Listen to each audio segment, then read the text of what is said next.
किरणोत्सव जेव्हा होतो तेव्हा सूर्याची जी किरणं आहेत ती थेट आईपर्यंत पोचतात.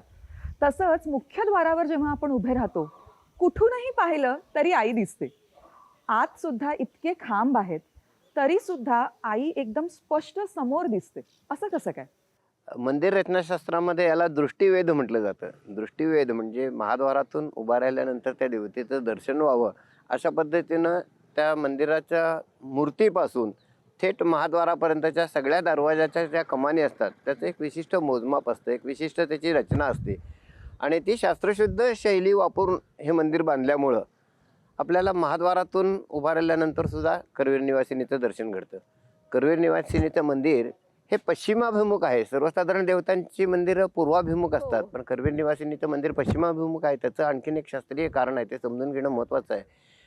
या देवीच्या मस्तकावरती नागलिंग आणि योनी ही चिन्ह असल्यामुळं आणि त्याच्या मस्तकावरती असलेलं जे लिंग आहे त्या पाणी जाण्याचा जो मार्ग आहे तो उत्तरेकडे यायला हवा आणि म्हणून ती देवी पश्चिमाभिमुख असते आणि म्हणून मावळत्या सूर्याची किरणं किरणोत्सवाच्या वेळेला त्या देवीच्या चेहऱ्यावर पडतात आणि आपण मगाशी बघितलं देवीचा चेहरा कसा तेजानं उजळून निघतो.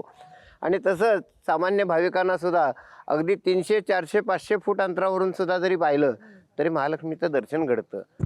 हे या मंदिर रचनेचं वैशिष्ट्य आहे, वेगळेपण आहे. सहप्रायोजक रेलिव्हेक्स ऑइंटमेंट आणि महेंद्र ज्वेलर्स, राजारामपुरी, कोल्हापूर.